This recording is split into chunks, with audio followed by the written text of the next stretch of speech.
السلام علیکم ورحمۃ اللہ وبرکاتہ۔ نحمده ونصلی علی رسولہ الکریم، اما بعد فاعوذ باللہ من الشیطان الرجیم، بسم اللہ الرحمن الرحیم، رب اشرح لی صدری ویسر لی امری واحلل عقدۃ من لسانی یفقہوا قولی۔ اور جب میرے بندے آپ سے میرے بارے میں سوال کریں تو کہہ دیجئے بے شک میں قریب ہوں، میں پکارنے والے کی پکار کا جواب دیتا ہوں جب وہ مجھے پکارے۔ تو ان کو چاہیے کہ وہ میرا حکم مانیں اور مجھ پر ایمان رکھیں تاکہ وہ ہدایت پا جائیں۔ سو اس سے بخشش مانگو، پھر اس کی طرف پلٹ آؤ، یقیناً میرا رب قریب ہے، قبول کرنے والا ہے۔ الحمد للہ الرحیم التواب، غافر الذنب وقابل التوب شدید العقاب، الملک العزیز الوہاب، احمد ربی واشکرہ واتوب الیہ واستغفرہ۔ تمام تعریفیں اللہ کے لیے ہیں جو بہت رحم کرنے والا، بہت زیادہ توبہ قبول کرنے والا ہے، گناہوں کو معاف کرنے والا، توبہ قبول کرنے والا، سخت سزا دینے والا۔ وہ بادشاہ ہے، سب پر غالب اور بہت زیادہ عطا کرنے والا ہے۔ میں اپنے رب کی تعریف بیان کرتی ہوں اور اس کا شکر ادا کرتی ہوں اور اس کی طرف توبہ کرتی ہوں اور اس سے بخشش مانگتی ہوں۔ اللہم صلی علی محمد وعلی آل محمد کما صلیت علی ابراہیم وعلی آل ابراہیم انک حمید مجید۔ اللہم بارک علی محمد وعلی آل محمد کما بارکت علی ابراہیم وعلی آل ابراہیم انک حمید مجید۔ گناہوں کی بخشش کے سلسلے میں آج ہم تیسرا پروگرام کر رہے ہیں۔ سب سے پہلے والدین کے لیے بخشش کی دعائیں۔ رب اغفر لی ولوالدی ولمن دخل بیتی مؤمنا وللمؤمنین والمؤمنات ولا تزد الظالمین الا تبارا۔ نوح علیہ السلام نے دعا کی، اے میرے رب مجھے اور میرے والدین کو بخش دے، اور اسے بھی جو ایمان لا کر میرے گھر میں داخل ہو، اور مومن مردوں اور مومن عورتوں کو بھی، اور تو ظالموں کو ہلاکت ہی میں زیادہ کر۔ یہ نوح علیہ السلام کی دعاؤں میں سے ایک دعا ہے۔ اس کے علاوہ بھی انہوں نے دعائیں مانگی۔ نوح علیہ السلام نے 950 سال اپنی قوم کو اللہ سبحانہ تعالیٰ کی طرف بلایا، لیکن بہت کم لوگ ایمان لائے۔ چنانچہ انہوں نے یہ دعا کی کہ یا اللہ مجھے بخش دے، میرے والدین کو بخش دے، اور جو بھی ایمان لا کر میرے گھر میں داخل ہو، اور مومن مرد اور مومن عورتیں، ان سب کو بخش دے۔ یعنی سب کی بخشش کی دعا مانگی اور پھر ظالموں کے لیے ہلاکت مانگی۔ تو اللہ سبحانہ تعالیٰ نے ان کی دعا قبول کر لی۔ جو اہل ایمان ان کے ساتھ کشتی میں سوار ہوئے وہ بچ گئے اور باقی لوگ ہلاک ہو گئے۔ اس سے بھی پتہ چلتا ہے کہ انہوں نے اپنے والدین کے لیے بخشش کی دعا کی کیونکہ ان کے والدین مومن تھے، کیونکہ اگر والدین ایمان لانے والے نہ ہوتے تو ان کے لیے دعا نہ کرتے۔ تو یہ دعا دنیا اور آخرت کے اہم مقاصد پر مشتمل ہے کہ انسان سب سے پہلے اپنے لیے دعا کرے، پھر والدین کے لیے، اور پھر آدم علیہ السلام سے لے کر قیامت تک تمام مومنوں کے لیے، زندہ کے لیے بھی اور مردہ کے لیے بھی عام بخشش۔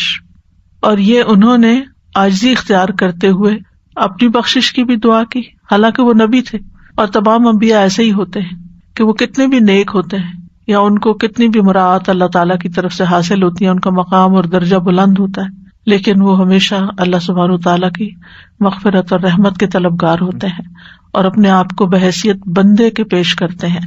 ان کے اندر کسی قسم کا غرور اور تکبر نہیں ہوتا، حالانکہ وہ تمام انسانوں سے زیادہ نیک ہوتے ہیں، معصوم ہوتے ہیں، گناہوں سے پاک ہوتے ہیں، پھر بھی وہ اپنے لیے بخشش کی دعا کرتے ہیں۔ کیونکہ وہ سمجھتے ہیں کہ اللہ سبحانہ تعالیٰ کا حق ادا نہیں ہو سکتا۔ اور پیغمبروں کی ان دعاؤں میں ہمارے لیے بھی تعلیم ہے، ہمارے لیے بھی سیکھنے کی بہت سی باتیں ہیں۔ نوح علیہ السلام نے اپنے بعد سب سے پہلے اپنے والدین کے لیے کیوں دعا کی؟ کیونکہ انسانوں میں سے سب سے بڑا حق ہم پر ہمارے والدین کا ہی ہے، اور پھر اس کے بعد ان لوگوں کے لیے جو ایمان کی حالت میں ان کے گھر میں داخل ہوں۔ گھر میں کون آتا ہے؟ جو رشتہ دار ہوتے ہیں یا دوست احباب ہوتے ہیں۔ اور پھر تمام مومن مردوں اور عورتوں کا بھی نام الگ لیا، وَلِلْمُؤْمِنِينَ وَالْمُؤْمِنَاتِ، یعنی ترتیب آپ دیکھیے، اور اس ترتیب میں بھی سیکھنے کی چیز ہے کہ دعا کیسے مانگتے ہیں۔ جب بھی آپ دعا کریں پہلے اپنے لیے، پھر والدین کے لیے، پھر رشتہ داروں کے لیے، اور پھر عمومی طور پر سارے ایمان والوں کے لیے، آدم علیہ السلام کے زمانے سے لے کر قیامت تک کے مومنوں کے لیے. وَلِلْمُؤْمِنِينَ وَالْمُؤْمِنَاتِ، عمومی طور پر سب اہل ایمان اس میں داخل ہو جاتے ہیں. اور پھر آپ دیکھیے کہ اس سے یہ بھی پتہ چلتا ہے کہ رشتہ داروں کے علاوہ ان لوگوں کا بھی ہم پر حق ہوتا ہے جو ہمارے ساتھ کسی طرح کے تعلق میں ہوتے ہیں، جو ہمارے دوست احباب ہوتے ہیں، کہ ان کو بھی دعاؤں میں یاد رکھنا چاہیے. یعنی جو میرے گھر میں داخل ہوا کا ایک معنی علماء نے یہ کیا کہ جو میری مسجد میں آیا، یعنی انبیاء علیہ السلام جہاں تعلیم و تدریس کا کام کرتے ہیں، جو بھی وہاں آتے ہیں ان کی بھی بخشش. ایک معنی یہ بھی کیا گیا کہ جو میرے دین میں داخل ہوا، یعنی جس نے میری دعوت قبول کر لی. اور اس کے علاوہ پھر میری قوم کے مومن مرد اور عورتیں، اور دوسرا یہ کہ قیامت تک آنے والے مومن مرد اور عورتیں. اور پھر ولا تزد الظالمین، اور ظالموں سے مراد یہاں کافر ہیں، انکار کرنے والے.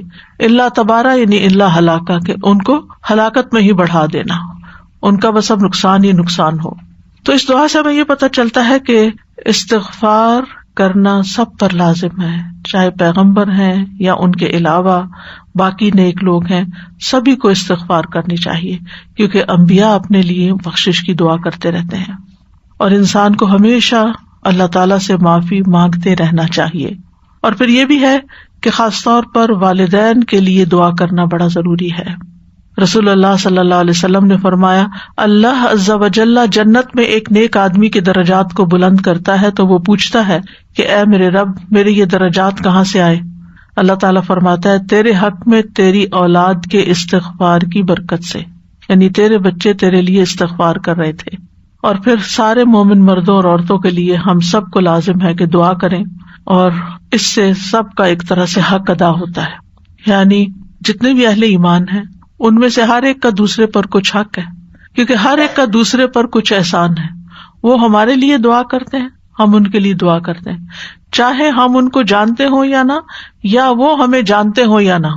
جو لوگ بھی ایمان کے رشتے میں بندھے ہوئے ہیں ان سب کا ایک دوسرے پر حق ہے کہ وہ ایک دوسرے کا خیال کرے. اور پھر اس میں درجے ہیں، سب ایک درجے پر نہیں ہیں. کچھ کو ہم نہیں جانتے، کچھ کو ہم جانتے ہیں. پھر جاننے والوں میں سے بھی کچھ کو ہم سرسری جانتے ہیں، کچھ کو زیادہ جانتے ہیں. کچھ کے ہم پر احسانات ہوتے ہیں، کچھ کے کم ہوتے ہیں، کچھ کے زیادہ ہوتے ہیں. تو جیسے جیسے جس کے ساتھ تعلق ہو اسی اعتبار سے اس کے لیے دعائیں بھی کرنی چاہیے، چاہے وہ زندہ ہو چاہے فوت ہو چکا ہو. یعنی بخشش کی دعا صرف اس وقت نہیں کہ جب کوئی فوت ہو جائے، کیونکہ عام طور پر ہم کسی کے لیے بخشش کب مانگتے ہیں؟ جب وہ فوت ہو جائے تو کہتے ہیں اس کی بخشش کی دعا کرتے. نہیں، جب زندہ ہے اس وقت بھی اس کو اس دعا کی ضرورت ہے. ربنا اغفر لي ولوالدي وللمؤمنين يوم يقوم الحساب. اے ہمارے رب، مجھے اور میرے والدین اور تمام مومنوں کو اس دن معاف کر دینا جب حساب لیا جائے گا. یہ سورۃ ابراہیم میں ابراہیم علیہ السلام کی دعا ذکر کی گئی ہے، اور ان کی خوبصورت دعاؤں میں سے ایک دعا ہے جس میں وہ اپنے لیے، اپنے والدین کے لیے اور تمام مومنوں کے لیے قیامت کے دن بخشش کی دعا کر رہے ہیں. اس سے پتہ چلتا ہے کہ ابراہیم علیہ السلام کی پرسنالٹی کیا تھی، وہ کس شخصیت کے مالک تھے کہ جس کے اندر نرمی اور شفقت تھی اور دوسروں کے لیے بھلائی کو پسند کرتے تھے، دوسروں کے خیر خواہ تھے. اللہ تعالیٰ نے ابراہیم علیہ السلام کی ہر دعا قبول کی سوائے ان کے باپ کے لیے مغفرت کی دعا کے. اور وہ دعا انہوں نے کیوں کی؟ حالانکہ وہ مسلمان نہیں تھے، کیونکہ انہوں نے ایک وعدہ کر لیا تھا ان سے، تو اس کی بنا پر. اور جب آپ پر واضح ہو گیا کہ وہ اللہ کا دشمن ہے باپ، تو وہ ان سے بری ہو گئے، برات کا اظہار کر دیا. سورۃ مریم میں آتا ہے قال سلام علیک ساستغفر لک ربی انہ کان بی حفیا. باپ کو کہا آپ پر سلامتی ہو، میں اپنے رب سے آپ کے لیے ضرور بخشش کی دعا کروں گا، بے شک وہ ہمیشہ سے مجھ پر بہت مہربان ہے. تو یہ تھا وہ وعدہ جس کی وجہ سے انہوں نے دعا کی تھی، اور انہوں نے اس کو پھر پورا کیا، جس کا ذکر سورۃ توبہ میں آتا ہے وَمَا كَانَ اسْتِغْفَارُ إِبْرَاهِيمَ لِأَبِيهِ إِلَّا عَن مَّوْعِدَةٍ وَعَدَهَا إِيَّاهُ. اور ابراہیم علیہ السلام کا اپنے باپ کے لیے بخشش مانگنا نہیں تھا مگر اس وعدے کی وجہ سے جو انہوں نے اس سے کیا تھا. تو وعدہ اگر آپ کسی کافر سے بھی کرتے ہیں، اللہ کے دشمن سے بھی کرتے ہیں، تو اس وعدے کو پورا کرنا چاہیے. تو اس دعا سے بھی پتہ چلتا ہے کہ اللہ تعالیٰ سے بخشش مانگتے رہنا چاہیے، کیونکہ انبیاء نے بھی بخشش کی دعائیں کی اور ہمیں ان کی پیروی کرنی چاہیے. ابن کثیر کہتے ہیں ہر دعا مانگنے والے کو چاہیے کہ وہ اپنے لیے، اپنے والدین کے لیے اور اپنی اولاد کے لیے دعا کرے، یعنی اپنی دعاؤں میں والدین کا لازماً حصہ ہونا چاہیے، کیونکہ آپ اپنے والدین کی کمائی ہیں اور والدین کا احسان بھی بہت بڑا ہے، اور اس لیے بھی کہ پیغمبروں نے بھی اپنے والدین کے لیے دعائیں کی، اور اس کے علاوہ باقی مومنوں کے لیے، کیونکہ اللہ سبحانہ وتعالی جب کوئی بندہ کسی مومن کے لیے دعا کرتا ہے تو اس کی دعا قبول کرتا ہے، یعنی غیبانہ دعا قبول ہوتی ہے، فرشتہ اس پر آمین کہتا ہے، اور پھر دعا مانگنے والے کو بھی وہ چیز واپس ملتی ہے۔ تو کسی کے لیے دعا کرنا کسی پر احسان نہیں ہے، یہ دراصل اپنے ساتھ ہی نیکی ہے، کیونکہ خیر ساری اپنی طرف پلٹ آتی ہے۔ پھر اسی طرح مسلمانوں کے لیے، مومنوں کے لیے دعا کرنا محبت بڑھانے کا ذریعہ ہے۔ آپ جس کو دعا دیتے ہیں وہ خوش ہو جاتا ہے، آپ اس کا دل خوش کر دیتے ہیں، آپ اس کا کسی نہ کسی حد تک کوئی حق ادا کر دیتے ہیں، اور اس سے آپس میں ایک تعلق بنتا ہے۔ تو یہاں اس آیت سے بھی پتہ چل رہا ہے کہ دعا مانگنے میں مستحب ترتیب یہی ہے کہ ربنا اغفر لی ولوالدی وللمؤمنین، ٹھیک ہے۔ اسی طرح نبی صلی اللہ علیہ وسلم کو اللہ سبحانہ وتعالیٰ نے فرمایا واستغفر لذنبک وللمؤمنین والمؤمنات، آپ اپنے قصور کی بھی بخشش مانگیے اور مومن مردوں اور مومن عورتوں کے لیے بھی بخشش مانگیے۔ تو اس سے یہ پتہ چلتا ہے کہ پیغمبروں نے صرف اپنے لیے نہیں استغفار کیا بلکہ سب کے لیے کیا، تو ہمیں بھی ایسا ہی کرنا چاہیے، اور یہ اکثر ایسا کرنا چاہیے، لیکن کبھی ایسا نہ بھی کیا جائے تو کوئی حرج نہیں۔ یعنی بعض دعائیں آپ دیکھیں کہ اس میں نبی صلی اللہ علیہ وسلم صرف اپنے لیے دعا کر رہے ہیں، تو اس میں انسان کو آکورڈ فیل نہیں کرنا چاہیے کہ میں نے یہ دعا سب کے لیے نہیں کی یا وہ دعا سب کے لیے نہیں کی۔ مثلا بخشش کی آپ نے سب کے لیے کر لی، ایک اور دعا میں بھی آتا ہے ربنا اغفر لنا ولاخواننا الذین سبقونا بالایمان ولا تجعل فی قلوبنا غلا للذین آمنوا ربنا انک رؤوف رحیم۔ تو اس دعا میں بھی آپ اپنے بھائیوں کے لیے دعا کرتے ہیں جو آپ سے سبقت لے گئے ایمان میں، اور ان کے لیے دل میں کوئی گرج نہ ہو۔ لیکن آپ دیکھیں کہ جب ہم کہتے ہیں ربنا آتنا فی الدنیا تو جمع کا صیغہ استعمال کرتے ہیں، آپ سب میں جمع کر لیتے، لیکن کبھی کبھی کچھ دعائیں سنگولر بھی ہوتی ہیں، ٹھیک ہے، تو اس میں صرف آپ اپنے لیے وہ چیز مانگ رہے ہوتے ہیں، کیونکہ آپ کو اپنے لیے وہ اس وقت شدید ضرورت ہوتی ہے اس دعا کی۔ تو اس میں کسی قسم کا گلٹ نہیں ہونا چاہیے کہ ہم خود غرض ہیں، صرف اپنے لیے مانگ رہے ہیں، دوسروں کے لیے نہیں مانگ رہے۔ کبھی ایسے بھی مانگ سکتے ہیں، جیسے آپ صلی اللہ علیہ وسلم نے حضرت انس کے لیے الگ سے دعا کی، حضرت ابن عباس کے لیے کی، دیگر صحابہ کو دعائیں دی، آگے میں کچھ کا ذکر بھی کروں گی۔ تو آپ صلی اللہ علیہ وسلم مختلف مواقع پر لوگوں کو دعائیں دیا کرتے تھے، لیکن وہ اسپیسیفکلی ان کے لیے دعا ہوتی تھی، سب کو اس میں نہیں شامل کرتے تھے، اور کبھی سب کو بھی شامل کیا ہے، تو دونوں طرح سے ہی درست ہے۔ اور پھر یوم یقوم الحساب کے لفظ سے بھی پتہ چلتا ہے کہ ہمیں آخرت کے امور کی فکر کرنی چاہیے، دنیا سے بھی زیادہ اپنی آخرت کی فکر ہونی چاہیے۔ اور پھر یہ دعائیں ہمیں بہت کچھ سکھاتی ہیں، ان دعاؤں کا ڈیٹیل میں مطالعہ بھی کرنا چاہیے۔ الحمدللہ اللہ کی توفیق سے ہم مسلسل ایسا کر رہے ہیں کہ ان دعاؤں کو ڈیٹیل سے پڑھ رہے ہیں، تو ان کے معنی بھی سمجھنے چاہیے، ان کی ترتیب بھی سمجھنی چاہیے، ان کی حکمت بھی سمجھنی چاہیے، اور ان کی پیروی بھی کرنی چاہیے کہ کس طرح انتہائی مختصر الفاظ کے ساتھ بہترین خوبصورت عبارت کے ساتھ دعائیں مانگی گئی ہیں۔ یعنی آپ نے اگر دنیا میں کسی سے کچھ مانگنا ہو، انسان ہے نا، ضرورت پڑ جاتی ہے، تو آپ کو کس طرح مانگنا چاہیے، کس طرح سوال کرنا چاہیے، کتنی بات کرنی چاہیے، اور الفاظ کا کیسا چناؤ ہونا چاہیے۔ مثلاً آپ لوگوں کو دین کی طرف بلاتے ہیں تو اس وقت بھی ادعو الی سبیل ربک بالحکمت والموعظۃ الحسنۃ، اپنے رب کی طرف بلاؤ حکمت کے ساتھ اور اچھی نصیحت کے ساتھ، یعنی خوبصورت الفاظ میں، خوبصورت انداز میں، یعنی کہ ڈنڈا لے کے آپ دوسروں کے سر پہ سوار ہو جائیں کہ آپ کریں یہ کام جو ہم آپ کو کہہ رہے ہیں۔ تو یہ بہت ضروری ہے کہ انسان ادب سیکھے۔ صرف علم حاصل کرنے سے فائدہ نہیں ہوتا جب تک اس کے ساتھ ادب نہ ہو، حکمت نہ ہو، کیونکہ ادب اور حکمت کے بغیر علم بعض اوقات خطرناک ہو جاتا ہے۔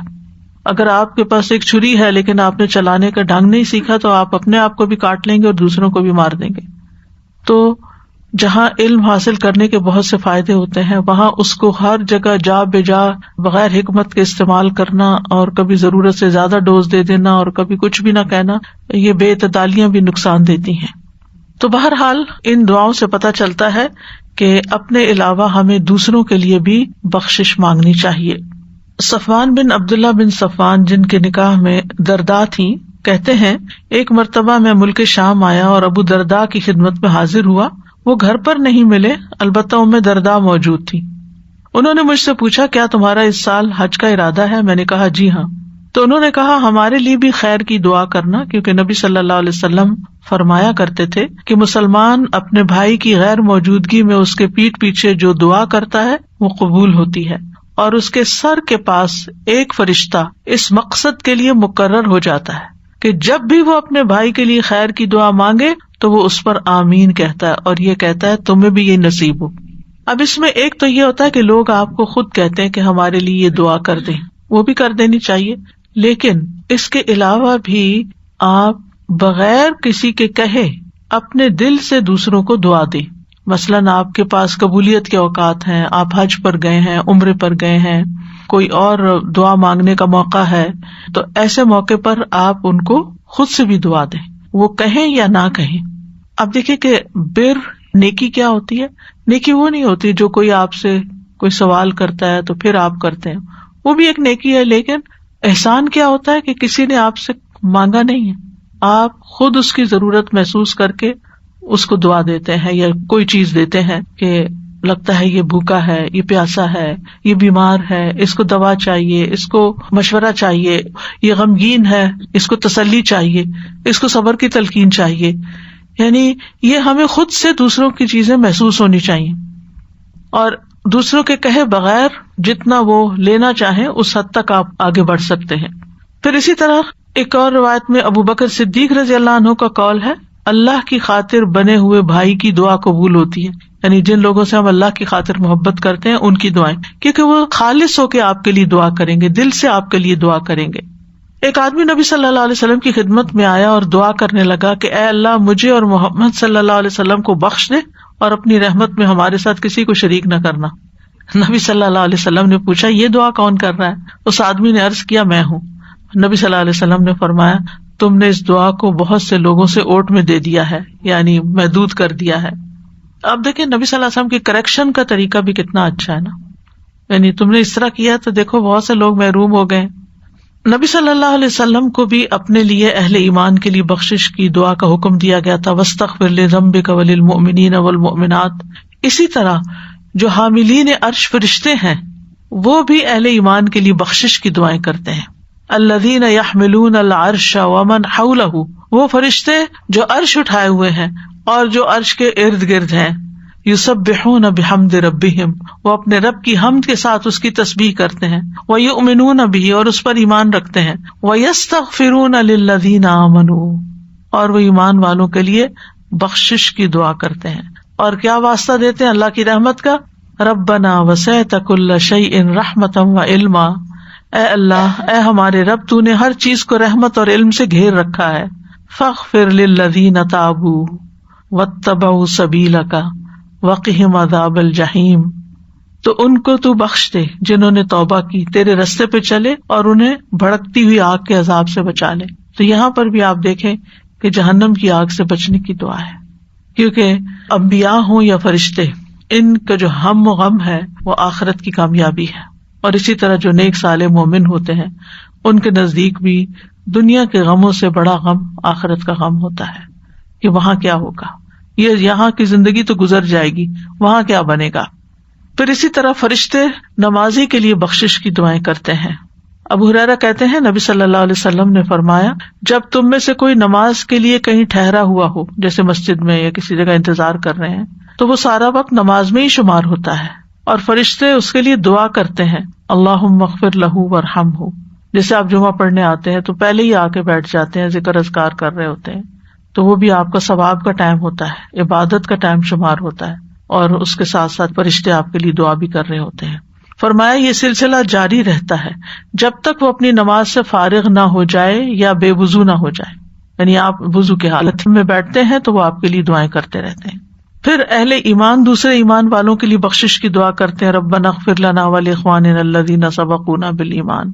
پھر نبی صلی اللہ علیہ وسلم اپنی امت کی بخشش کی دعا کرتے تھے. حضرت عائشہ کہتی ہیں کہ میں نے رسول اللہ صلی اللہ علیہ وسلم کو خوش طبیعت دیکھ کر کہا، اللہ کے رسول میرے لیے دعا کریں۔ آپ نے فرمایا، اللہم اغفر لعائشہ ما تقدم من ذنبها وما تأخر وما اسرت وما اعلنت، اے اللہ عائشہ کے پچھلے، پہلے، اعلانیہ، مخفی سب گناہ بخش دے۔ اس پر انہوں نے خوشی سے ہنسنا شروع کر دیا، یہاں تک کہ ہنستے ہنستے ان کا سر رسول اللہ صلی اللہ علیہ وسلم کی گود میں جا پڑا۔ انہوں نے پوچھا، کیا تمہیں میری دعا نے خوش کر دیا؟ تو انہوں نے کہا، بھلا مجھے کیا ہے کہ آپ کی دعا مجھے خوش نہ کرے، بھلا کیوں نہیں؟ تو رسول اللہ صلی اللہ علیہ وسلم نے فرمایا، اللہ کی قسم میں ہر نماز میں اپنی امت کے لیے یہ دعا کرتا ہوں۔ کتنے احسانات ہیں آپ کے ہم پر، پھر ہم کیوں درود شریف پڑھنے میں کوتاہی کریں، اور کتنا شکر ادا کریں اس بات پر کہ ہمیں اللہ تعالیٰ نے آپ کی امت میں سے بنایا ہے۔ نبی صلی اللہ علیہ وسلم دوسرے انبیاء کے لیے بھی بخشش کی دعا کرتے تھے۔ جب ان کا ذکر کرتے نبی صلی اللہ علیہ وسلم نے فرمایا، اللہ لوط علیہ السلام کی بخشش فرمائے، وہ ایک مضبوط رکن کی پناہ لینا چاہتے تھے۔ اپنے ساتھیوں کے لیے آپ دعائیں کرتے تھے۔ حضرت انس کے لیے آپ نے دعا کی، اللہم اکثر مالہ وولدہ واطل عمرہ واغفر لہ، اے اللہ اس کا مال اور اس کی اولاد زیادہ کر دے، اس کو لمبی عمر عطا فرما اور اسے بخش دے، یعنی حضرت انس کو۔ حضرت انس کہتے ہیں، میرا مال زیادہ ہو گیا، میری عمر اتنی لمبی ہو گئی کہ میں اپنے اہل و عیال سے شرماتا تھا، اور میرے پھل پک کے توڑنے کے قابل ہو گئے۔ اور چوتھی چیز مغفرت ہے، یعنی جس کی اللہ سے امید ہے، کیونکہ باقی چیزیں دنیا سے متعلق ہیں، ایک آخرت سے متعلق ہے، تو اس کا انتظار ہے۔ اسی طرح آپ صلی اللہ علیہ وسلم مغرب کی نماز پڑھ کر فارغ ہوئے تو عشاء کی نماز تک نفل پڑھتے رہے۔ آج کل موقع ہے ہم مغرب پڑھ کر ایک دم اٹھنا چاہیں، ہم نے صرف مغرب کے 2 نفل ایکسٹرا رکھے ہوئے، بس وہ پابند کیے ہوئے، حالانکہ ان کا کہیں ذکر نہیں ہے کہ وہ 2 ہی پڑھے۔ آپ 2، 4، 6، 8 جتنے پڑھ سکے، لیکن اگر کم از کم 2 پڑھے تو بھی ٹھیک ہے۔ تو حذیفہ بن یمان آپ کے پاس آئے اور انہوں نے مغرب کی نماز آپ کے ساتھ پڑھی، اور پھر نفل نماز پڑھتے رہے، پھر عشاء ہوئی، پھر آپ نے عشاء پڑھی۔ یعنی ضروری نہیں کہ یہ روز پڑھے جائیں، لیکن ایٹ لیسٹ جیسے آخری عشرہ ہے تو اس میں آپ ہر چیز میں تھوڑا تھوڑا حصہ بڑھا دیں۔ تو وہ کہتے ہیں کہ آپ نماز سے فارغ ہو کے نکلے تو میں بھی آپ کے پیچھے پیچھے چل پڑا۔ آپ نے پوچھا کون ہے، یعنی کون پیچھے پیچھے آ رہا، آواز آ رہی ہوگی جوتوں کی۔ میں نے کہا حذیفہ۔ آپ نے فرمایا، اللہم اغفر لحذیفہ ولأمہ، اے اللہ حذیفہ اور اس کی ماں کو بخش دے۔ یعنی آپ جا رہے ہیں اور کوئی بات نہیں کرنے کی، کوئی قریب سے آپ کے گزر رہا ہے، کسی کو آپ سلام کر رہے ہیں، کسی کو آپ دعا دے رہے ہیں، تو یہ ایک اچھے اخلاق کی علامت ہے۔ اس سے پتہ چلتا ہے کہ آپ کا دل دوسروں کے لیے صاف ہے، آپ دوسروں کے خیر خواہ ہیں، اور پھر ان کے منہ پہ بھی دعا دینی چاہیے، اللہ آپ کو جزائے خیر دے، اللہ تعالیٰ آپ کی عمر دراز کرے۔ یہ ہم سمجھتے ہیں کہ شاید صرف بوڑھے لوگوں کا کام ہے، بزرگوں کا کام ہے، یہ چند ریلیجس فگرز کا کام ہے کہ وہ لوگوں کو دعائیں دیں اور باقی لوگ فارغ ہیں۔ نہیں، یہ ہر ایک کو ایک دوسرے کو دعا دیتے رہنا چاہیے۔ کوئی ہمارے ساتھ احسان کرے یا ویسے بھی، یعنی ضروری نہیں کہ کوئی ہمارا کوئی کام کرے تو پھر ہی ہم دعا دیں، ویسے بھی دعا دیں۔ ابو ایاس کہتے ہیں، میرے والد بچپن میں نبی صلی اللہ علیہ وسلم کی خدمت میں حاضر ہوئے، آپ نے ان کے سر پہ ہاتھ پھیرا، ان کے لیے بخشش کی دعا کی۔ وہ ساری زندگی یاد رکھا، آگے اپنے بچوں کو بھی بتا رہے ہیں کہ جب میں چھوٹا تھا تو میرے ساتھ یہ ہوا تھا۔ پھر اسی طرح اپنے ساتھیوں اور ان کے اہل و عیال کے لیے بھی بخشش کی دعا کرنی چاہیے، صرف اپنے دوستوں کے لیے نہیں، ان کے آگے رشتے داروں کے لیے بھی۔ ابن عباس کہتے ہیں کہ رسول اللہ صلی اللہ علیہ وسلم نے عباس رضی اللہ عنہ سے فرمایا، پیر کی صبح کو آپ اپنے بیٹے کے ساتھ میرے پاس آئیے۔ چچا کو کہا، میں آپ کے حق میں ایسی دعا کروں جس سے آپ کو اور آپ کے بیٹے کو فائدہ پہنچے، یعنی اسے دعا کرنے کے لیے بلایا۔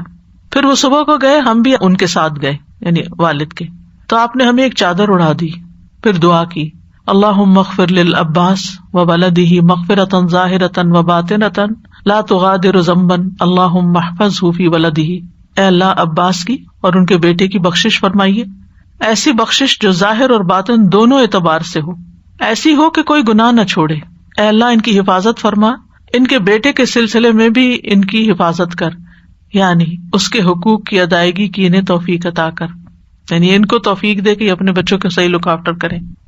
کتنی خوبصورت دعا ہے، اور اسپیشلی اس کے لیے بولا آپ آنا، میں آپ کے لیے دعا کروں گا، ٹھیک۔ پھر میزبان کی بخشش کی دعا بھی کرنی چاہیے۔ عبداللہ بن بصر مازنی کہتے ہیں، ایک مرتبہ میرے والد نے رسول اللہ صلی اللہ علیہ وسلم کو کھانے پر بلانے کے لیے مجھے بھیجا، آپ میرے ساتھ آ گئے۔ جب گھر کے قریب پہنچے تو میں نے جلدی سے جا کر اپنے والدین کو بتایا کہ آ گئے ہیں، تو وہ دونوں گھر سے باہر آ گئے۔ رسول اللہ صلی اللہ علیہ وسلم کا استقبال کیا، آپ کو خوش آمدید کہا، پھر ہم نے ایک دبیس چادر، تھک چادر جو ہمارے پاس تھی بچھا دی. رسول اللہ صلی اللہ علیہ وسلم اس پر بیٹھ گئے. پھر والد صاحب نے میری والدہ سے کہا کھانا لاؤ. چنانچہ وہ ایک پیالہ لے کر آئیں جس میں پانی اور نمک ملے آٹے سے روٹی بنی ہوئی تھی. انہوں نے وہ برتن رسول اللہ صلی اللہ علیہ وسلم کے سامنے لا کر رکھ دیا. رسول اللہ صلی اللہ علیہ وسلم نے فرمایا بسم اللہ پڑھ کر کناروں سے کھاؤ، یعنی سائڈ سے کھاؤ، درمیان کا حصہ چھوڑ دو کیونکہ برکت اس حصے پر اترتی ہے، یعنی بیچ میں اترتی ہے. پھر رسول اللہ صلی اللہ علیہ وسلم نے اسے تناول فرمایا. ہم نے بھی کھایا پھر بھی وہ بچ گئی. فارغ ہونے کے بعد رسول اللہ صلی اللہ علیہ وسلم نے فرمایا اللہم اغفر لہم وارحمہم وبارک علیہم ووسع علیہم فی ارزاقہم. اے اللہ ان کی بخشش فرما، ان پر رحم فرما، انہیں برکت عطا فرما اور ان کے رزق کو کشادہ کر دے. اس سارے قصے میں آپ دیکھیے یعنی ڈیلنگ میں کتنی سادگی ہے، کتنی آسانی ہے اور کتنی محبت ہے، کیونکہ اصل توجہ کھانے پینے پہ نہیں ہے، اصل توجہ ریلیشن شپ پہ ہے، اس سارے اخلاق پر ہے جو ایک دوسرے کے ساتھ برتا جا رہا ہے کہ کس طرح ویلکم کیا، کس طرح بٹھایا. ظاہر ہے جس طرح کا گھر تھا، جو میسر تھا، سب سے اچھی چادر بچھا دی، نیچے ہی بیٹھ گئے. ایک ہی ڈش تھی، ایک ہی پیالہ یا ایک ہی بول جس میں روٹی بنی ہوئی تھی، اور اس میں بھی وہ بتا رہے ہیں کہ وہ پانی اور نمک ملے آٹے سے، یعنی آٹے میں نمک ڈلا ہوا تھا. اب تک ہمارے ہاں رواج ہے کہ آٹے میں نمک ڈال دیا جاتا ہے تاکہ اگر سالن نہ بھی ہو، دہی سے کھائے کوئی یا کسی اور چھوٹی موٹی چیز سے، کیونکہ دیہاتوں وغیرہ میں ہر وقت سالن نہیں پکتے. بچپن میں نے دیکھا ہوا ہے کہ وہاں لوگ روٹی بنا لیتے ہیں، اچار نکال لیتے ہیں، لسی لے لیتے ہیں، لسی میں نمک مرچ گھول لیتے ہیں، اس کا صرف پیاز کو چھری سے نہیں کاٹتے، یہ بھی ایک ٹیکنیک ہے. وہ کسی سخت چیز کے اوپر رکھتے ہیں اور اس کو پریس کر کے اس کو کھول کے تو ڈائریکٹ کھاتی، کیونکہ جب کسی چیز کو چھری لگ جاتی ہے تو اس کی تاثیر بدل جاتی. یعنی اگر پھل کو آپ دانت سے سیدھا کھائیں یا ہاتھ سے چھیل کے، ہم تو ہر چیز پہ چھری پھیر دیتے ہیں، تو ظاہر ہے کہ کھانے کی بھی ایک حرمت ہوتی ہے نا. جہاں ضرورت ہے وہاں تو چھری لگائی جائے، ورنہ جتنا آپ ہاتھ سے اس کو ٹریٹ کر کے کھائیں اتنا ہی بہتر ہے. بہرحال اب آپ دیکھیں کہ سب نے بیٹھ کے کھایا. آپ نے تعلیم بھی دی کہ درمیان سے نہیں کھانا، سائڈ سائڈ سے کھانا، ہر ایک نے اپنے آگے آگے سے کھایا. اور بچ بھی گئی تو آپ نے یہ نہیں کہا کہ نہیں اب سب ختم کرو، بچ گئی تو ٹھیک ہے نیکسٹ ٹائم کھا لیں گے. اور پھر آپ نے دعا دی اور چلے آئے. کتنی خوبصورت دعا دی. آج ہم کسی کو اپنے گھر کیوں نہیں بلا سکتے؟ کیا وجہ ہے؟ بہت ڈشز بنانی پڑتی ہیں، 2 دن پہلے تیاری شروع کر دیتے ہیں، ان کو فریج میں رکھ دیتے ہیں، ان کو باسی کر کے پھر ان کو تازہ کر کے دیتے ہیں، اور اپنے اوپر ایسا بوجھ ڈالتے ہیں، اور پھر اتنے زیادہ بعد میں بھی کام کرنا پڑتا ہے کہ الامان والا فیس کہ کوئی ہمت ہی نہیں کرتا کہ کسی کو بلائے. لہٰذا کیا ہے کہ رشتے دار ہوں یا آپس میں میل جول ہو، بس سوچتے ہی رہتے ہیں کہ کب بلائیں، اور اگر بلائیں بھی تو پھر ریسٹورینٹ میں بلا لیتے ہیں، ڈبل ٹرپل اس پہ خرچہ، اور پھر وہ سوچتے ہیں کہ وہ کب میسر ہوگا کہ جب بلائیں گے. تو اگر ہم اس سادگی پر آ جائیں کہ ٹھیک ہے جو ہمیں میسر ہے اور جتنا ہم آسانی سے اس وقت میں بنا سکتے ہیں اپنی سہولت کے مطابق، لیکن اپنے دوستوں اور رشتے داروں اور احباب کو یعنی مختصر، اور پھر یہ بھی نہیں کہ بس پھر صبح سے گئے اور رات تک بیٹھے رہے اور دوسرے کو ذلیل کر دیا، یعنی کہ وہ یہی کہے کہ بس اب آئندہ نہ کبھی ان کو بلائے. میری جب شادی ہوئی تو مجھے اتنی پریشانی ہوتی تھی کہ ہمارا جو کلچر تھا جہاں میرے میکے تھے وہاں سمپل دعوتیں ہوتی تھی مختصر وقت میں، اور ویسے بھی ہمارے والد جو تھے وہ بہت زیادہ وقت کی قدر و قیمت جانتے تھے، نہ اپنا وقت ضائع کرنے دیتے نہ کسی کا کرتے تھے. رائٹ ٹائم پر جانا ہے، رائٹ ٹائم پر اٹھ جانا ہے، بات ختم. تو ملتان میں یہ رواج تھا کہ جب کوئی دعوت پہ بلاتا تھا تو آپ کو بعض اوقات ناشتے کے وقت جانا ہوتا تھا اور پھر سارا دن وہاں رہنا ہوتا تھا. پھر ان کے ہاں دوپہر کا کھانا نہیں ہوتا، وہ کچھ آفٹر نون کے قریب کھانا کھاتے ہیں، اور پھر اس کے بعد پھول پہناتے ہیں اور پتہ نہیں کیا کیا ہوتا ہے. اتنا انسان تھک جاتا ہے، گھر والے بھی تھک جاتے ہیں، لیکن وہ کلچر ہے، ایسی دعوت ہوتی ہے وہاں پر.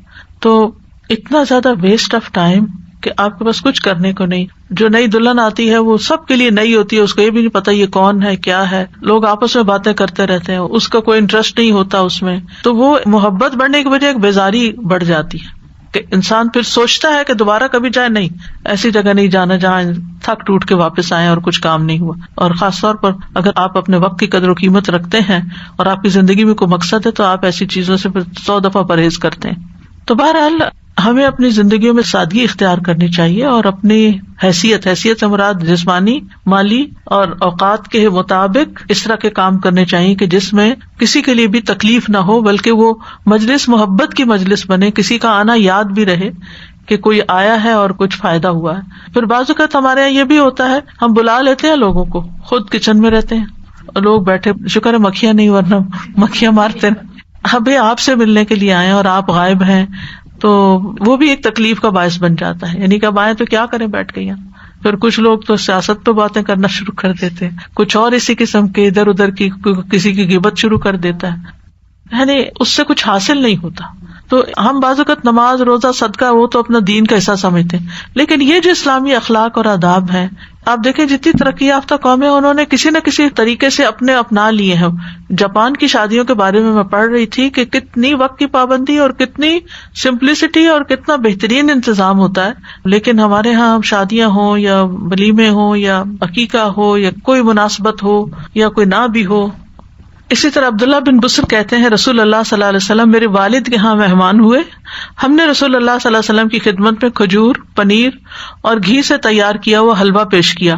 آپ نے اس میں سے تناول فرمایا، پھر آپ کے سامنے کھجوریں پیش کی گئی تو آپ کھجوریں کھا رہے تھے اور گٹلیاں اپنی 2 انگلیوں کے درمیان ڈالتے جا رہے تھے، یعنی اپنے ہاتھ کے اندر. آپ نے شہادت کی اور درمیانی انگلی اکٹھی کی ہوئی تھی، یعنی اندر ہی رکھ رہے تھے. پھر آپ کے سامنے مشروب لایا گیا، آپ نے اسے پیا، پھر اپنی دائیں جانب والے کو دے دیا. عبداللہ بن بسر کہتے ہیں تو میرے والد نے کہا جب انہوں نے آپ کی سواری کی لگام پکڑی ہوئی تھی کہ ہمارے لیے اللہ سے دعا کیجیے، یہ جانے لگے ہوں گے اور رخصت کریں، تو آپ نے فرمایا اللہم بارک لہم فیما رزقتہم واغفر لہم وارحم. دیکھیے کھانے کا موقع ہے، پھر بھی بخشش کی دعائیں دی جا رہی کہ اللہ تو نے جو رزق انہیں دیا ہے اس میں برکت ڈال دے اور ان کے گناہ بخش دے اور ان پر رحم فرما. پھر اسی طرح جس کی طرف سے آپ کو کوئی خیر ملے اس کے لیے اور اس کی نسلوں کے لیے دعا کریں. زید بن ارقم کہتے ہیں میں نے رسول اللہ صلی اللہ علیہ وسلم سے سنا، آپ نے دعا دیتے ہوئے فرمایا اللہم اغفر للانصار ولذراریی الانصار ولذراریی ذراریہم. اے اللہ انصار کو، ان کی اولاد کو، ان کی اولاد کی اولاد کو بھی بخش دے، بخش دے. پھر یہ تو وہ لوگ ہیں جن کے آپ پر احسان ہے، کچھ لوگ ہوتے ہیں جن سے آپ کو تکلیف پہنچتی، ان کو بھی بخشش کی دعا دے دینی چاہیے. عبداللہ کہتے ہیں گویا میں نبی صلی اللہ علیہ وسلم کو دیکھ رہا ہوں، آپ انبیاء میں سے کسی ایک نبی کا حال بیان کر رہے تھے. انہیں ان کی قوم نے اس قدر مارا کہ خون آلود کر دیا، مگر وہ اپنے چہرے سے خون صاف کر رہے تھے اور کہتے جاتے تھے اے اللہ میری قوم کو بخش دے کیونکہ وہ لا علم ہے، میری قوم کو بخش دے کہ وہ لا علم ہے. ابن قیم کہتے ہیں کہ دعا احسان کے مقامات میں سے 4 مقامات پر مشتمل ہے، یعنی یہ بھی احسان کا ایک درجہ ہے کسی کے لیے دعا کرنا. اگر کسی کی طرف سے شدید صدمہ پہنچے، کوئی آپ کو ہرٹ کر دے تو اس کو بھی دعا دے دیں غفر اللہ لکم.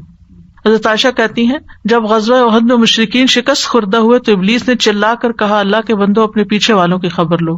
آگے والے پچھلے والوں پر ٹوٹ پڑے اور آپس میں الجھ گئے. اس دوران حضرت حذیفہ نے دیکھا ان کے والد یمان بھی پیچھے تھے. انہوں نے کہا اللہ کے بندو یہ میرے والد ہیں، یہ میرے والد ہیں، لیکن اللہ کی قسم مسلمان نہ رکے اور انہوں نے ان کو قتل کر دیا اور وہ مسلمان تھے. حضرت حذیفہ نے صرف اتنا کہا غفر اللہ لکم، بس کوئی رونا دھونا نہیں ڈالا، کوئی اینالائز نہیں کرنے لگے پھر فلاں نے یہ کیا، ایسا ہو گیا ویسا ہو گیا.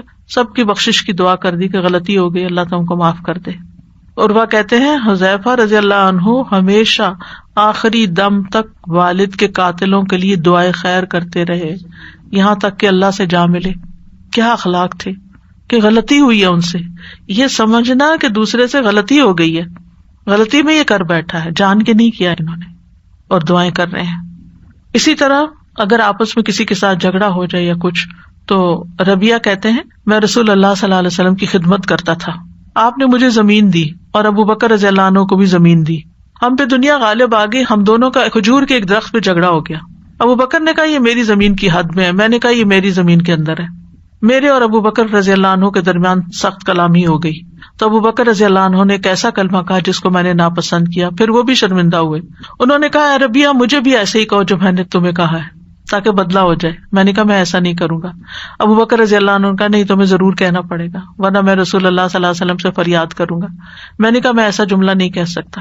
ربیہ کہتے ہیں ابو بکر زمین چھوڑ کر نبی صلی اللہ علیہ وسلم کے پاس چلے گئے، میں بھی آپ کے پیچھے چلا گیا یہاں تک کہ ابو بکر رضی اللہ عنہ آپ کے پاس آئے اور جو ہوا تھا ویسا ہی بیان کیا. آپ نے اپنا سر میری طرف اٹھایا، نبی صلی اللہ علیہ وسلم فرمایا اے ربیہ تیرے اور صدیق کے درمیان کیا معاملہ ہے، یعنی پہلے ان کی بات سنی پھر ان کی. میں نے کہا اللہ کے رسول اس طرح کا معاملہ ہوا ہے.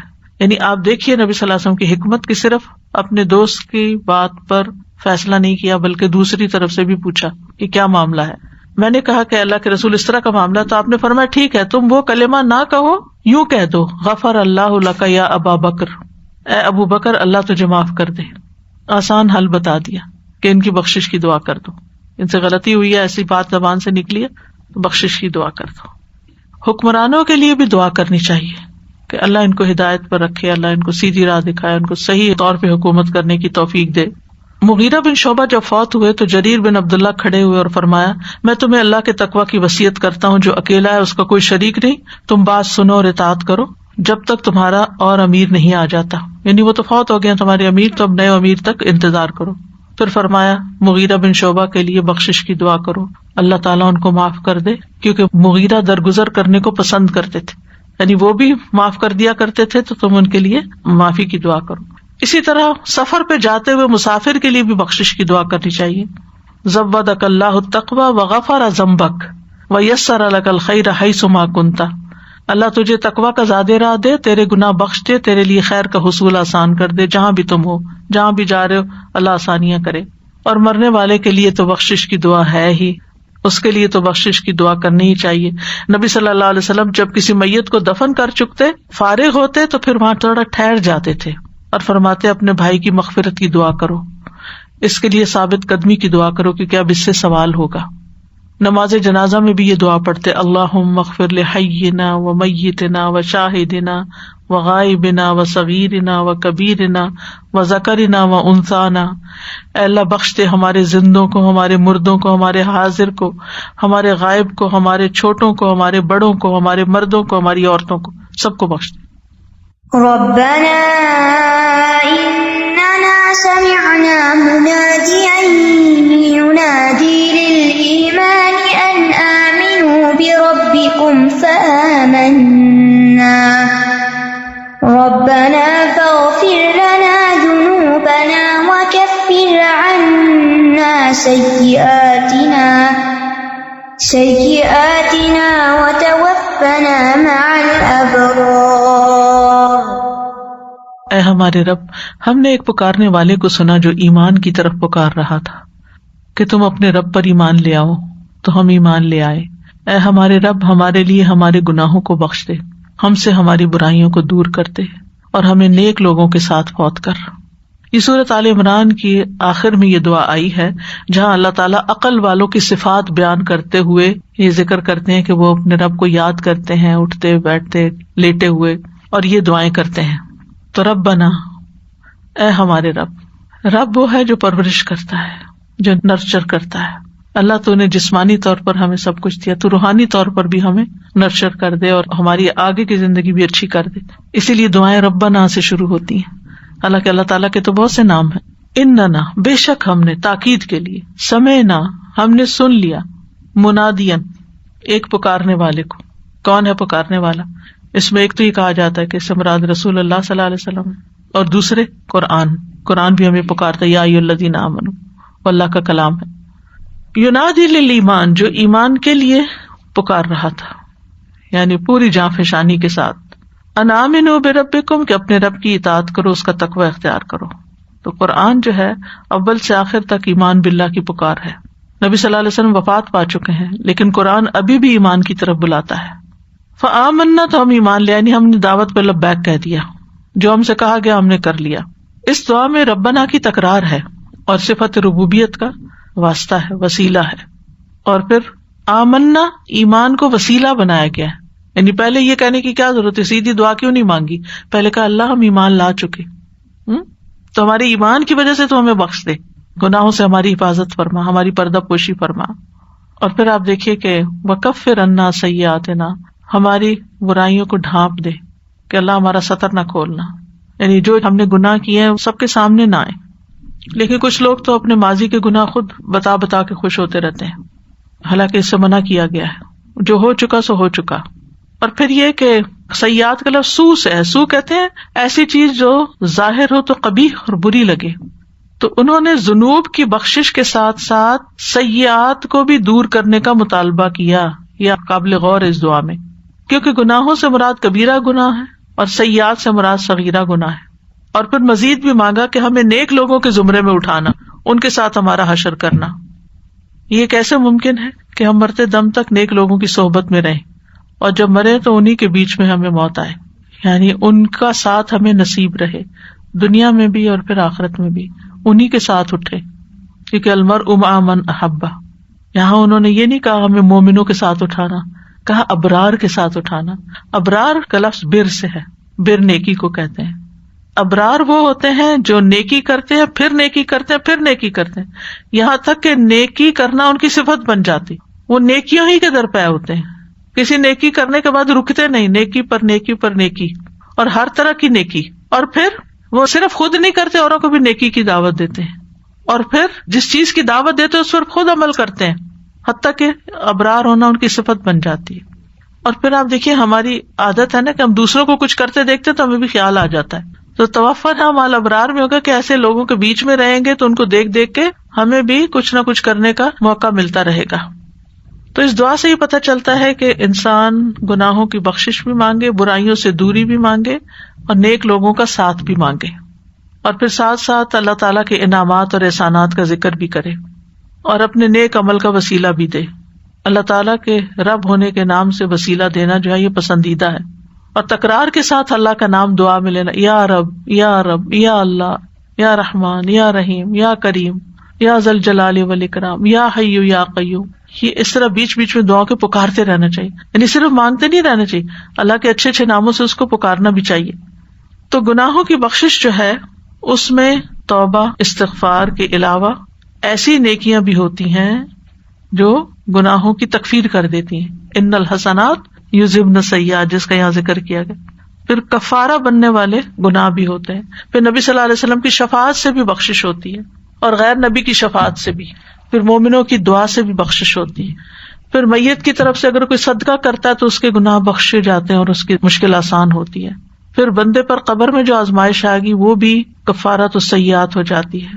قیامت کے دن کی سختیاں بھی، اور پھر اللہ کی رحمت و بخشش سے ہی انسان جنت میں جا سکتا ہے. اب جیسے نیکیاں گناہوں کو معاف کرنے کا سبب ہیں تو نماز گناہوں کا کفارہ ہے. نبی صلی اللہ علیہ وسلم فرمایا اتبع السیئۃ الحسنۃ تمحوها، گناہ ہو جائے تو اس کے بعد نیکی کر لیا کرو جو اسے مٹا دے. پھر اچھی طرح وضو کرنا، اس سے گناہ دھل جاتے ہیں. فرض نمازیں پڑھنے سے گناہ معاف ہوتے ہیں. صدقہ کرنا اور آدھی رات کو نماز پڑھنا گناہوں کا کفارہ بن جاتا ہے. عمرہ کرنے سے گناہ معاف ہوتے ہیں. ایک عمرے سے دوسرے عمرے تک کے گناہوں کا کفارہ ہوتا ہے. ذکر کی مجالس میں شرکت سے گناہ معاف ہو جاتے ہیں، یعنی دین کی مجلس میں آپ آ کے بیٹھتے ہیں، جیسے یہ مجلس ہے جس میں اللہ کا ذکر ہو رہا ہے، اللہ کی کتاب کا، اس سے بھی گناہوں کی بخشش ہوتی ہے.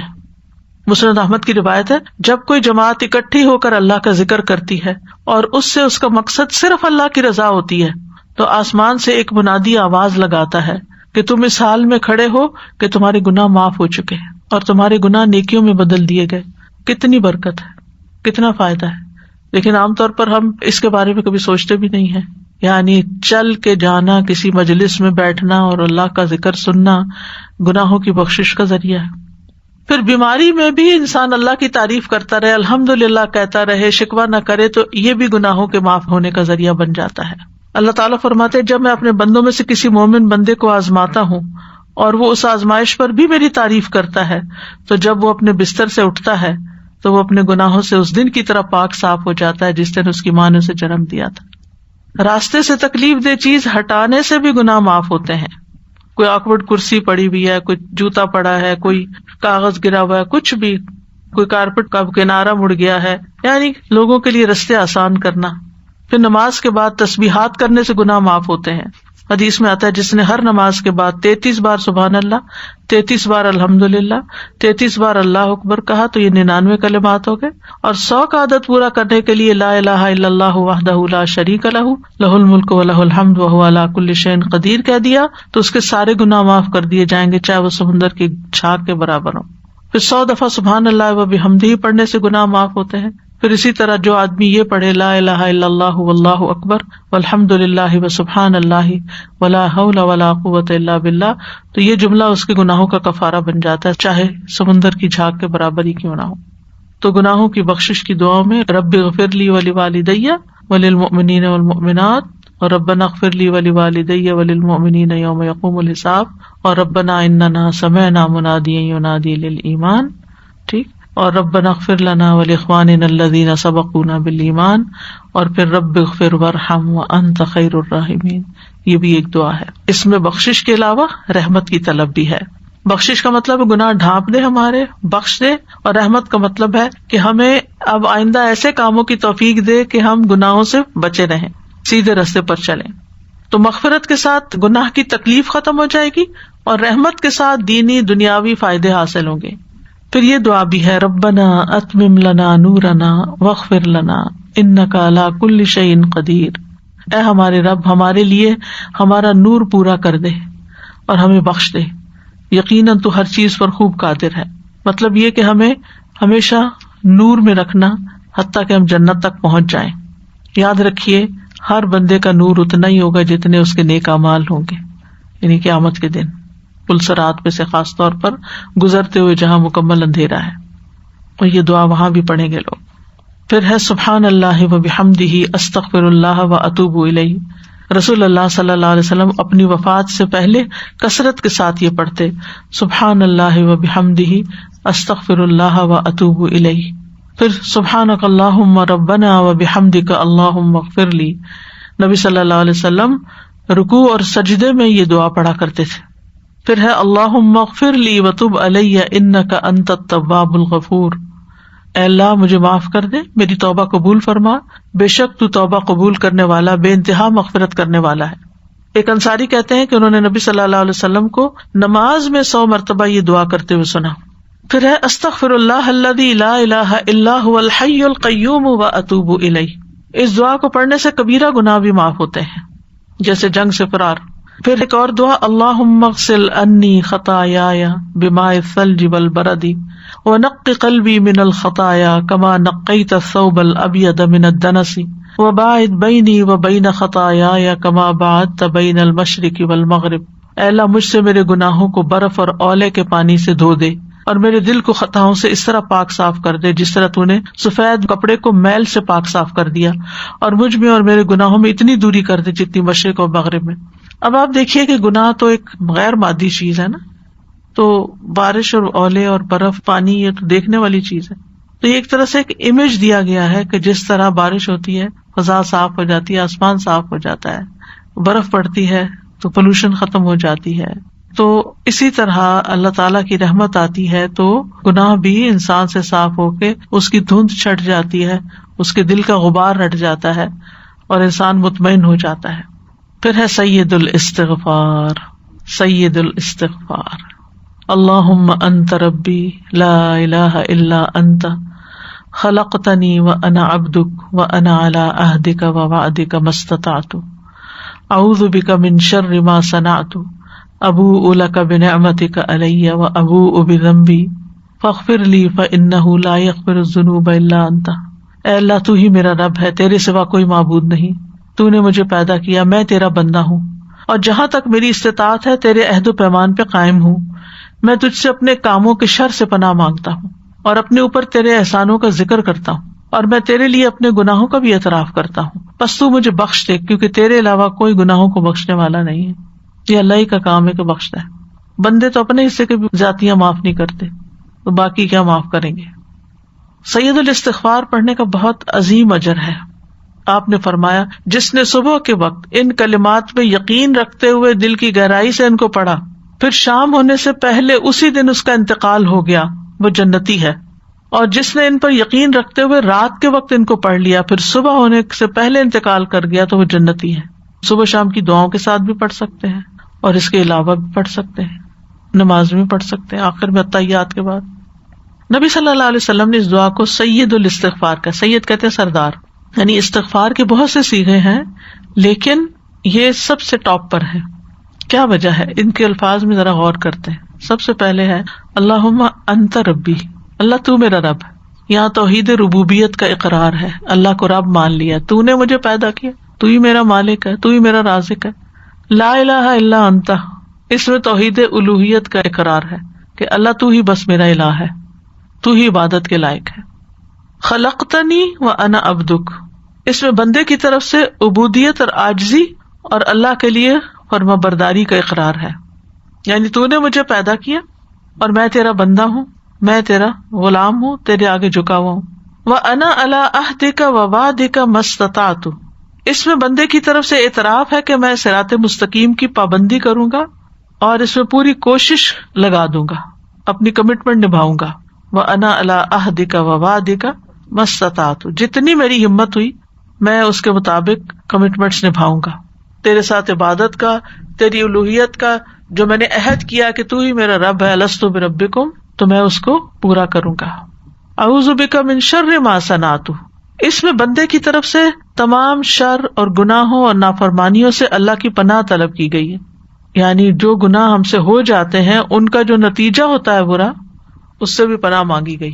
اعوذ بک من شر ما صنعت، یعنی یہ تو نہیں ہو سکتا نا کہ آپ غلط بات کہیں اور اس کا کوئی نقصان نہ ہو، کوئی نتیجہ نہ نکلے، بس ایسے ہی ہوا میں اڑ گئی بات نہیں، وہ لکھی جاتی ہے، وہ اس پہ پکڑ ہو سکتی ہے۔ تو اللہ اب غلطی ہوگی، منہ سے نکل گئی، اب آپ ہمیں معاف کر دیں، میں اس کا اعتراف کرتا ہوں۔ ابوء لک بنعمتک علیہ، اس میں بندے کا اللہ کی نعمتوں اور اس کے فضل و کرم کا اقرار اور اعتراف ہے کہ اللہ سبحانہ وتعالی بندے پر طرح طرح کے انعامات کرتا ہے کہ میں ان کو مانتا ہوں، آئی ایکنالج۔ وَأَبُوءُ لَكَ بِذَنبِي، اور اس میں بندے کا اعتراف اور اقرار ہے کہ خاص گناہ ہے یا عام، میں اس کا اقرار کرتا ہوں، میں مانتا ہوں میں گناہگار ہوں۔ عجیب انسان ہے نا کہ ویسے کہتا رہتا ہے میں تو بڑا گناہگار انسان ہوں، کمزور انسان ہوں، لیکن جب کوئی مشکل آتی ہے تو کہتے ہیں میں نے کون سا گناہ کیا، دل سے کچھ نہیں کہہ رہے ہوتے نا، اوپر اوپر سے باتیں کر رہے ہوتے ہیں۔ تو یہاں پر دل سے کہنا ہے کہ میں اقرار کرتا ہوں تو مجھ پہ نعمتیں کرتا اور میں جب میں گناہ کرتا ہوں، کیونکہ بخشش ہوتی تب ہے جب پہلے آپ مان جائیں کہ ہاں آپ نے غلطی کی ہے، اگر آپ نے کی نہیں تو پھر کس بات کی بخشش مانگ رہے ہیں، اگر آپ یہی سمجھتے ہیں۔ فاغفر لی فإنہ لا یغفر الذنوب الا انت، اس میں اللہ تعالیٰ سے مغفرت طلب کی گئی ہے اور اللہ تعالیٰ کے سامنے عاجزی اور انکساری کا اظہار ہے۔ فإنہ لا یغفر الذنوب الا انت، اللہ تو ہی بخش سکتا ہے، تو ہی بخش دے۔ اور اسی طرح اگر آپ سے کسی کے حق میں کوئی زیادتی ہو گئی ہے اور آپ شرمندہ ہیں اور آپ اس سے معافی بھی مانگتے ہیں، وہ معافی نہیں کرتا، پھر آپ کیا کریں؟ تو یہ دعا پڑھیں، اللہم انی اتخذ عندک عہدا لن تخلفنیہ فانما انا بشر فای المؤمنین آذیتہ شتمتہ لعنتہ جلدتہ فاجعلها له صلاۃ وزکاۃ وقربۃ وتقربہ بہا الیک یوم القیامہ۔ اس کا کارڈ بھی چھپا ہوا تھا، سوری کا کارڈ جو ہے نا، اس کے اندر یہ دعا لکھی ہوئی ہے، اے اللہ میں تجھ سے عہد کرتا ہوں اور تو ہرگز وعدے کے خلاف نہیں کرے گا، میں صرف ایک انسان ہوں، تو جس کسی مومن کو میں تکلیف دوں یا اس کو برا کہوں یا اس پہ لعنت کروں یا اس کو سزا دوں، اپنے بچے بھی انکلوڈیڈ، تو اسے اس کے لیے رحمت اور پاکیزگی اور ایسا باعث قرب بنا دے کہ وہ قیامت کے دن تیرے قریب ہو، یعنی میں نے جس کو تکلیف دی ہے اس تکلیف کی وجہ سے تو اس کو اپنے قریب کر لینا۔ فجعلها له صلاۃ وزکاۃ وقربۃ۔ نبی صلی اللہ علیہ وسلم اپنی امت پہ بہت نرمی اور شفقت کرتے تھے، قرآن مجید میں آتا لقد جاءکم رسول من انفسکم عزیز علیہ ما عنتم حریص علیکم بالمؤمنین رؤوف الرحیم، یقیناً تمہارے پاس تم ہی میں سے ایک ایسا رسول آ گیا ہے کہ تمہارا مشقت میں پڑنا اس پہ گراں ہے، تم پر بھلائی کا حریص ہے، مومنوں پہ بہت شفقت کرنے والا، بہت مہربان ہے۔ آپ صلی اللہ علیہ وسلم کسی سے بدلہ نہیں لیتے تھے، انتقام نہیں لیتے تھے، معاف کر دیتے تھے، درگزر کرتے تھے۔ انس بن مالک کہتے ہیں رسول اللہ صلی اللہ علیہ وسلم گالی گلوچ اور فحش گوئی نہیں کرتے تھے، نہ ہی لعنت بھیجتے تھے۔ جب کسی کو ڈانٹ پلاتے تو بس یہ کہتے کیا ہو گیا، اس کی پیشانی خاک آلود ہو، یعنی یہ زیادہ سجدے کرے، یہ بھی ایک طرح سے دعا ہوتی تھی۔ لیکن آپ بشر بھی تھے، آپ کو ویسے ہی غصہ آتا تھا جیسے باقی انسانوں کو آتا ہے، تو اگر غصے میں آپ نے کسی کو برا بھلا کہہ دیا اور کم ہی ایسا ہوتا تو پھر یہ دعا ایسے موقعوں پر تالیف قلب کا کام دیتی ہے، تاکہ انسان غمگین نہ ہو اور اللہ کی رحمت سے مایوس نہ ہو۔ ایک حدیث میں رسول اللہ صلی اللہ علیہ وسلم نے حضرت عائشہ کے لیے تربت یمینوں کا لفظ استعمال ہوا، تیرے ہاتھ خاک آلود ہوں۔ ایک جگہ نبی صلی اللہ علیہ وسلم نے حضرت صفیہ کو کہا اقرا حلقہ، کاٹی مونڈی۔ پتہ نہیں آپ کی پنجابی میں ہے یا نہیں، ہمارے یہاں بچوں کو ڈانٹتے تھے، کہتے تھے سر منی، سر کو سر کہتے ہیں پنجابی میں، سر منی، منی کا مطلب منڈا ہے، یعنی تمہارا سر منڈا جائے، تم نے یہ کیا کیا، ٹھیک ہے، یہ پیار کی ڈانٹ ہے، یہ تمہارا ہاتھ خاک آلود ہو، تمہارا اقرا حلقہ۔ تو بہرحال یہ ظاہر تعجب کے لیے کچھ کلمات ہوتے ہیں یا پیار سے بلانے کے لیے. تو نبی صلی اللہ علیہ وسلم بعض اوقات کسی کو پیار سے ڈانٹنا چاہتے تو اس طرح بھی انہیں ایک انسانی انداز میں بات کرتے تھے تاکہ دوسروں کو سمجھ بھی آئے. تو بہرحال یہ دعائیں ہیں جو نبی صلی اللہ علیہ وسلم نے مانگی اور ہمیں سکھائیں تاکہ ہم غمگین نہ رہیں, اللہ کی رحمت سے مایوس نہ ہوں, بار بار بے چین نہ رہیں, کیونکہ گناہ بندے کو ستاتے بھی ہیں اور انسان چاہتا ہے کہ ان سے باہر نکلے. تو اس کے لیے ضروری ہے اپنے لیے بھی بخشش کی دعا کریں, والدین کے لیے بھی کریں, مومن مردوں اور عورتوں کے لیے, رشتہ داروں دوستوں کے لیے, سب کے لیے. اللہ سبحانہ وتعالیٰ ہم سب کی بخشش فرمائے. السلام علیکم. استاد جی آپ نے فرمایا کہ غیر نبی کی شفاعت, اس پہ تھوڑا سا کلیئر کر دیں گے؟ جیسے حافظ قرآن کی شفاعت ہوگی, مطلب وہ شہید دوسروں کی کے حق میں ہوگی. شفاعت کریں. جی ہاں, دوسروں کے حق میں.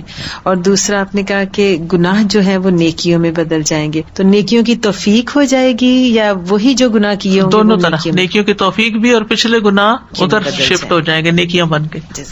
عباد الرحمان کی صفات میں بھی یہ بات آتی ہے. جی سزا جی, یہ جو آپ نے پہلے بات کہی تھی نا کہ حکمت کے ساتھ لوگوں کو دعا دینی چاہیے, کہ پتہ ہونا چاہیے کہ کسی کو رزق کی ضرورت ہوتی ہے, کسی کو صحت کی ضرورت ہوتی ہے, کوئی بچوں کی طرف سے پریشان ہوتا ہے, تو حکمت بہت ضروری ہوتی ہے. ابھی ہم ایک شادی پر گئے اور بےچارے بچوں کی شادی ہو رہی, اور قاری صاحب جو آئے تھے ادھر دعا کرنے کے لیے, انہوں نے مسلسل ایک ہی چیز 4 شادیوں پہ, وہ کوئی بات کر رہے تھے اور انہوں نے 4 شادیوں پہ اتنا زور دیا, تو سارے ہنس رہے تھے ایک دوسرے کی طرف دیکھ کے کہ حکمت ہوتی ہے کہ کیا موقع ہے, آپ ان کو برکت کی دعا دیں اور ان کے لیے خوشی کی دعا دیں.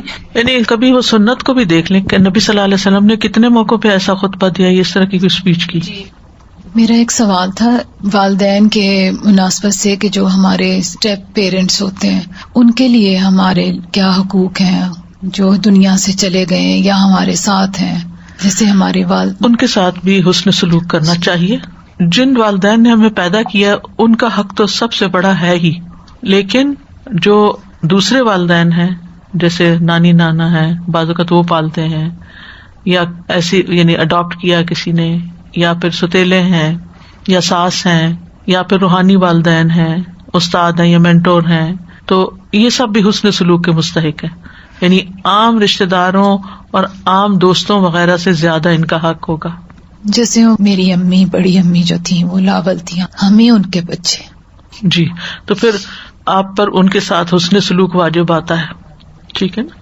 تو بہرحال استغفار کے آخر میں یہ بات کرنا چاہوں گی کہ استغفار وہی کر سکتا ہے جو اپنا محاسبہ کرتا رہے.